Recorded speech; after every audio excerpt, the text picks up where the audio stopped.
Hello folks, Everchanger here, and welcome back to more Pokemon Yellow. Last time we made our way along this route to the east of Cerulean City. I forget what number it is. I'm inclined to say it's Route 8 or 9. I think it's 9 now that I think about it. And we fought all of the trainers on the route except for one. And this time we are going to be doing that, and we are going to be getting started on the next dungeon. But first things first, I want you to listen to this sound I'm about to produce. Hopefully that came through on the recording.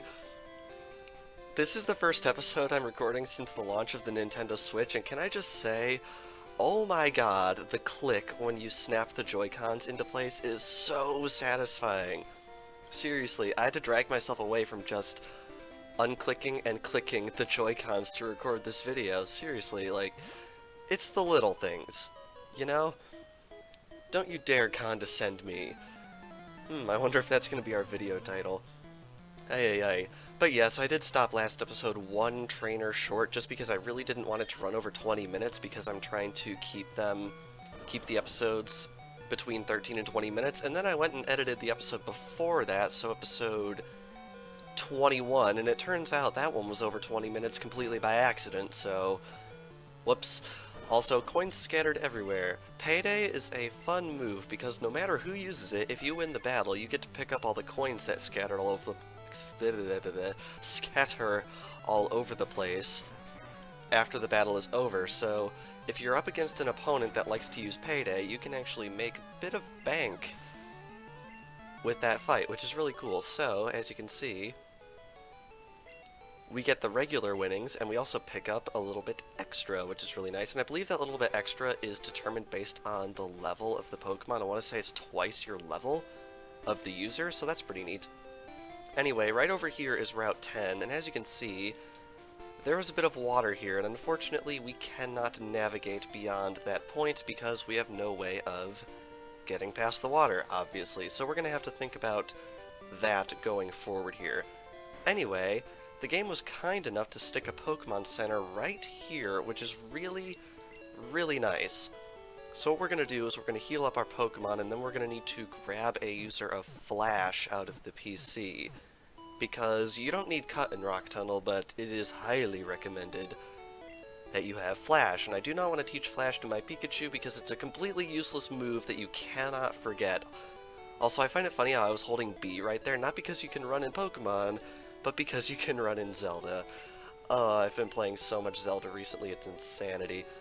Alright, we're going to deposit Bellsprout right there, and we're going to withdraw... Who are we going to withdraw? Who can learn Flash? I'm trying to remember who can learn Flash. I'm almost certain Clefairy can learn Flash, so we're going to take Clefairy out, and I believe I also need to get the TMs/HMs out of the PC? Is that correct? Yes, it is. Let's withdraw HM05, and then let's head into our bag, and hopefully Clefairy can actually learn this. Let's see here. It contains Flash. Teach Flash? Yes. Alright. Clefairy can indeed learn it. So Clefairy learned Flash. Very nice. Now, normally I'd be a stickler to throw that HM back in the PC to have some space, but believe it or not, in Red, Blue, and Yellow, there are 0 items in Rock Tunnel. Also, I completely forgot this trainer existed. I've been to a Pokemon gym a few times, but I lost each time. That's a little unfortunate. Alrighty, so for a trainer that I completely forgot existed, they got some pretty rare Pokemon. We got a Jigglypuff right here. I don't remember if I caught one of these. I'm pretty sure I did. Now, one thing that's worth noting, even though Rock Tunnel has no items, it has 15 trainers in it, which is kind of crazy. So hopefully I can get us along the best route in the area, because the worst part about caves like this is there's a lot of dead ends, and since there's no items, it's going to be pretty easy to wander into a completely useless dead end without a map. Luckily, I have a map pulled up on another screen right here. Now, it's kind of funny. It's really, really obvious that this map was drawn up for Twitch Plays Pokemon, because Like, just the way it's written. The exit is labeled freedom. Like, it's funny. It's really great. Alrighty, so we're gonna water gun you, and we actually didn't take a whole lot of damage, so I think we're just gonna waltz right in there without healing. War total grows to level 23, which is nice. Oh wait, no, he's got another Pokemon. Okay, I think I will switch over to... Oh yeah, Clefairy still got the health it had when I caught it. That's amusing. Not like I'm gonna be using our Clefairy, but... ah well. Alright, double kick you. And down it goes... yes? No! Darn it. That's disappointing. Luckily, Sing failed somehow, so down it goes. Alrighty. Now, one thing I do want to point out real quick at the start here is that between last episode and this episode, episode 100 of Liquid Crystal, I believe it was, hit 9,000 views, which means I can finally make the joke that it's over 9,000! Oh, I'm so stupid, but honestly, thank you guys, because I didn't expect any video of mine would break 100 views, let alone 9,000, so yeah, that's really cool. Anyway, as you can see, it is very dark. Even the menu is very dark because of palette limitations on old Game Boy games. What we want to do is scroll down to Clefairy and use Flash. And now, we can see. Very nice. Now, as I mentioned, this area is very large. So let's go into our menu here, and let's see here. How many repels? 15. I'm going to be keeping repels up pretty much this entire area because it would be a nightmare otherwise. So all we have to worry about are the trainers because there are no items, and now there are no wild encounters. Now, according to the very colorful language on this map I am reading, this guy has a Slowpoke. So out comes Cubone first. I assume Slowpoke is second, and apparently this Slowpoke gave Twitch a lot of trouble. But luckily the map that I'm using seems to plan out the most straightforward route through the cave, so even though it's for Twitch Plays Pokemon, it's going to serve a nice purpose. Alright.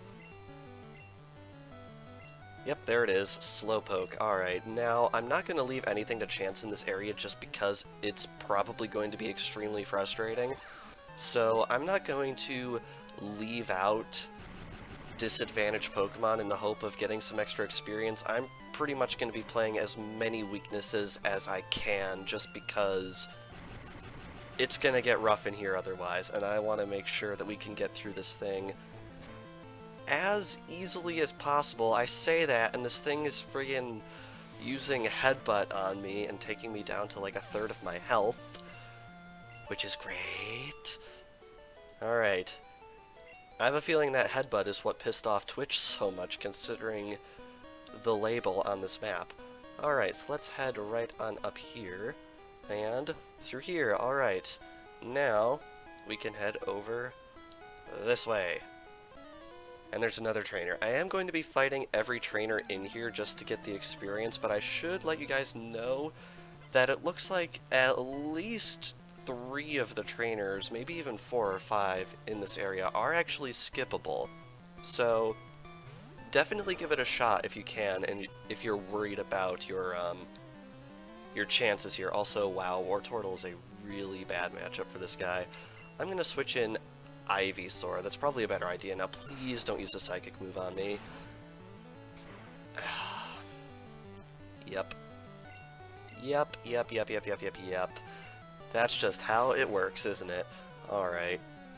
Now, is Final going to one-shot it? No, not even close. And it's going to use Confusion on me again. Oh my god. Wow, this area is worse than I remember it being. I remember not really having too terribly much trouble in Rock Tunnel, but let's be honest, Rock Tunnel is the first big dungeon in the game. Honestly, I feel like Mount Moon doesn't really count all that much just because it's honestly pretty short compared to this. I don't often come here, but I will fight you. Alright, trainer number 3 out of a lot. I have a feeling it's going to take us a few episodes to get through this area just because of the sheer amount of trainers in this area. Regardless of whether or not they're quote-unquote easy, there's just a lot of them. So, oh no. Oh man, this is not going well for me. Like, this is really not going well for me. Alright, so we're gonna take damage from this poison, which is great. Also, I find it amusing, a little email notification popped up on the screen where I have the map pulled up, and they're like, hey, we have the new Zelda game.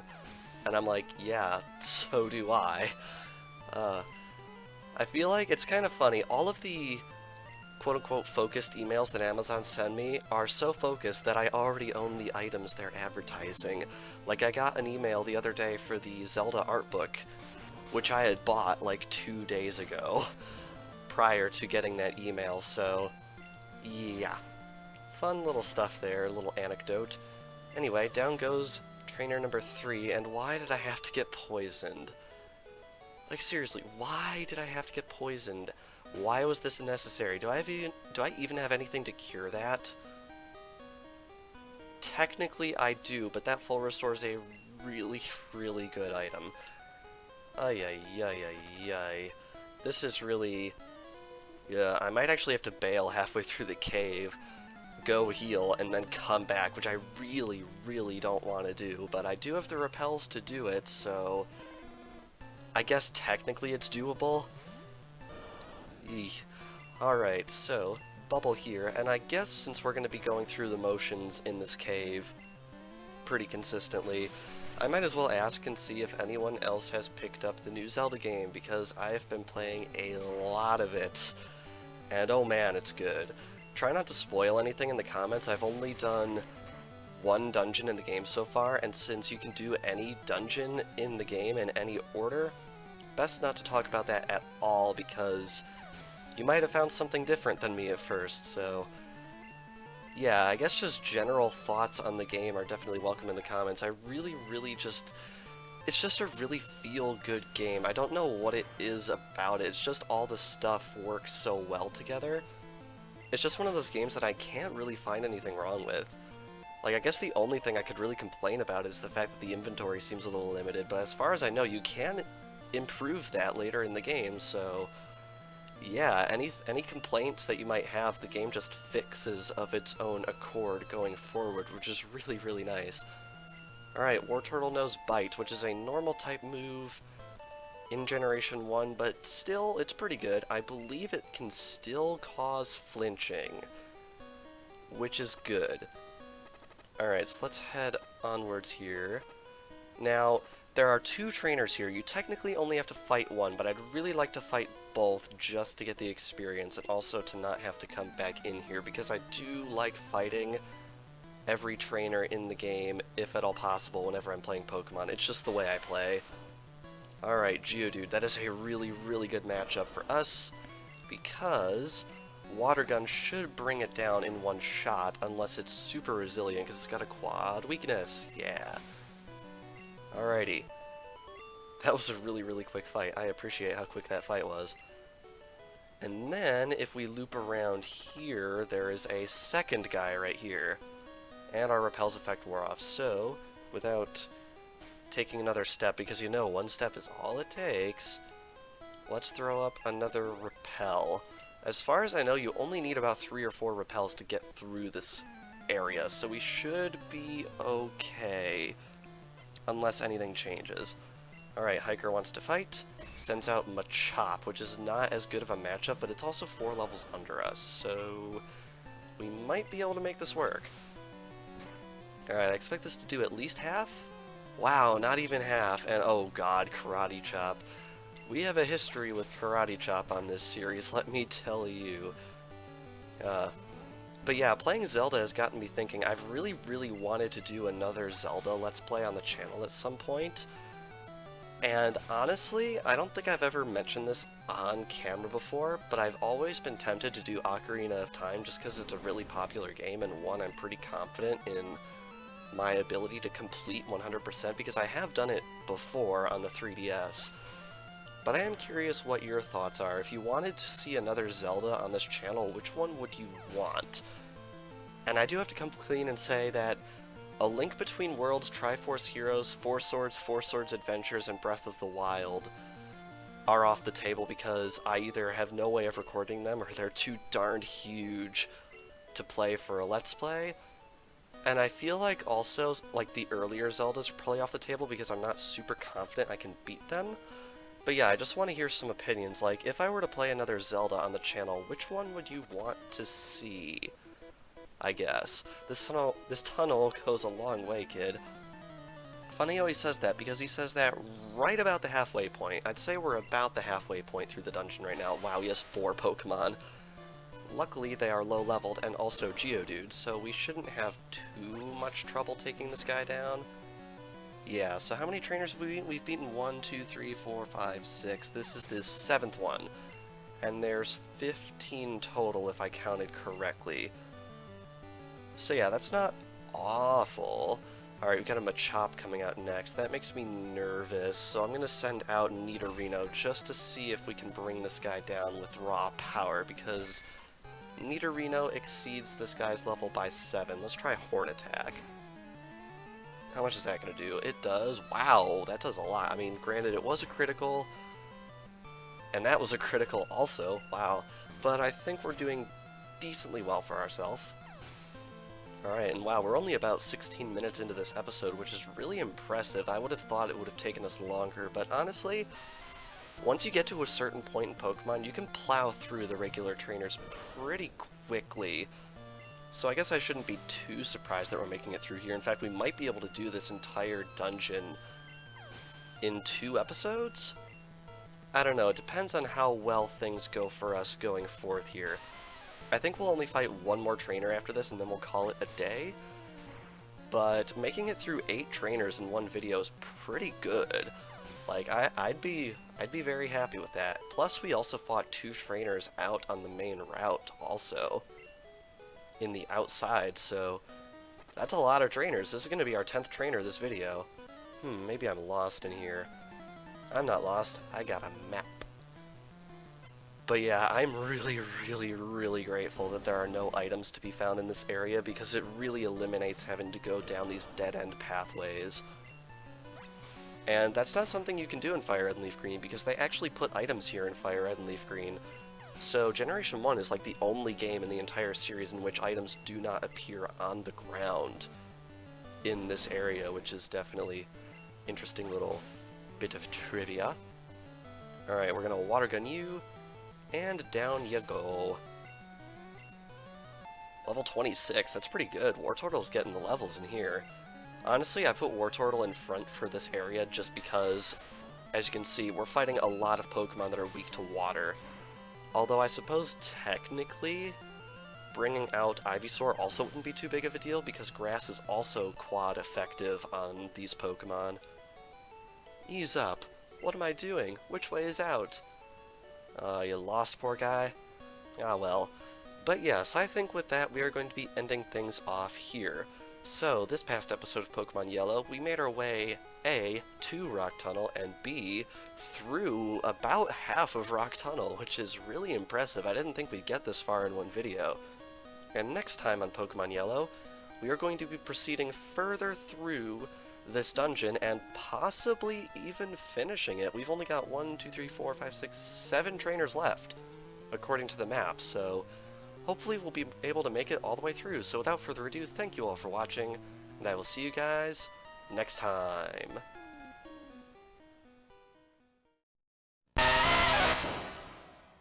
石つぶて、岩石ポケモン、高さ 0.4 メートル、重さ 20.0 キログラム、丸くて持ちやすいので、掴んで相手に投げてぶつける石つぶて合戦ができる。